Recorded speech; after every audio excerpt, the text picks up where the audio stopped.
power numbers for Beam the last 2 weeks? What's kind of he not doing that is allowing teams to hit for power off of him? Usually there's pretty good location to both sides of the plate, and I haven't watched today's game on video, but I think some pitches, especially when he's ahead in the count, missing over the middle or the heart of the plate, and then there's also been occasions where he's behind in the count more than normal, so then he has to go. So ultimately, if you break it down, whether it's this team we just played or another one, if you're in the center of the plate too often, bad things can happen. High left on base number, is that something you see as a positive that you're looking at guys on base, or a negative that you couldn't bring them in? I probably jinxed it because I looked at that stat for our team and compared it to others in the SEC. And if you look at it, it's interesting. And I had 2 years ago, we had a pretty good team, and you guys would ask about it all the time. And it's probably not a popular answer, but to leave them on base, you got to get on base. And that's what we're trying to do. And you'll see a lot of the productive and best offenses have that as a high number. So chalk it up to some quality at bats. But, I thought when we pushed the first one across, others would come, but we just couldn't seem to do that. It was an odd day. And, as always, it takes two to tango. But, we're within decent striking distance. And normally when a guy walks five, you or someone else is going to make them pay. But again, they made a couple good plays defensively, and we just didn't get that first one across. Who knows what would happen if we would have. Y'all know any more about Jared than you did yesterday? Yeah, some soreness in there, just kind of confirmed, and he definitely real sore, more sore today than he was yesterday. So that's not a rush effort by us by any means. I'd like to see him out there playing as much as you all would, and the fans, and of course as eager as he is to get back out there. But we won't rush it. The soreness needs to go away, and then make sure he's got range of motion and make sure it's the best situation for him to get out there. And in the meantime, it's nice to have KT back. So you kind of make an unwanted trade there, if you know what I mean. But it's good that Dylan and KT are able to get in the lineup and get at bats.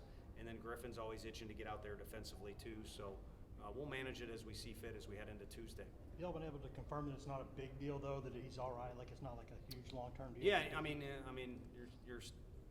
what's a big deal is we're not going to have him here next year. So you'll see him play again in a Vol uniform, and then he'll move on to his pro career. But no, it's something that we got to manage day to day, and I stay way out of those ways. I wasn't joking yesterday. Some words were used yesterday and today that I don't even understand, but it does boil down to soreness. What did you assess Halverson's outing? It was good. Now, he's not going to agree with that. That was his last hitter no matter what, and we got him to a pitch count that he has not been at. So I don't think he's going to use that as a crutch, and I think the velocity was still there, if I'm not mistaken. A good hitter and a good competitor got one off him. When you add a walk to it, it's a little bit of trouble, and it probably puts a bit of a sour taste on the whole thing.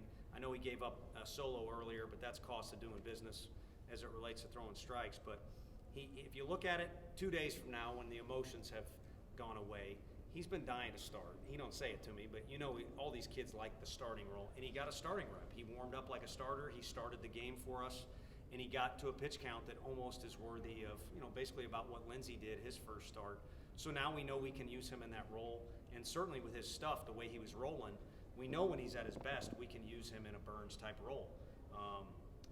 Chase was pretty dynamic, but you can lump Halvey in there when he had a groove in there for a minute. Those were our two best guys for moments over the weekend. So that's how I see it. Again, he's super competitive and charged off the mound and all that, and doesn't want to get hit. But if we're not going to win the game, I don't really care if it's 25-0. As long as we get to play 9 innings, I do care about that with all that goofy stuff. But I want to win or lose. We didn't win, so I think something good came out of it for Halvey. Frustrating that A.J. Russell could only get 1 inning of work because of a little bit. But again, I think you can pull a positive out of anything, and he's not the beefiest guy in the world, and he is young, and we like using him in a bunch of different situations. So if anything out of it, he got another SEC rep, but at the same time is still available on Tuesday.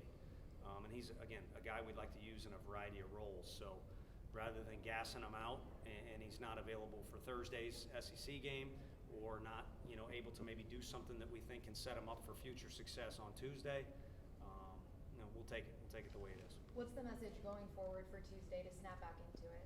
Yeah, keep pushing forward. I mean, that was kind of what the guys were saying in the dugout, so I jumped on board with it. it was like, dang it, we had these two guys on and didn't score, then we get the base loaded, didn't score, and it was a moment of frustration. I mean, you don't want a bunch of guys just, laissez-faire or whatever you want to call it, but then it was, let's just get back to it. And it sounds like a big-time loser comment when you lose 10-0, but it's a pretty good effort by the guys to show up the way they did today, despite being up 2-0, and then just all the way through the game. We just didn't have any results for it to show offensively, and it was a little bit of a quirky start to the whole thing, on the mound. So keep moving forward, as cliche as it is, picking up from yesterday's combo with you guys. But I think that is the key. Thank you, Coach. Thank you all.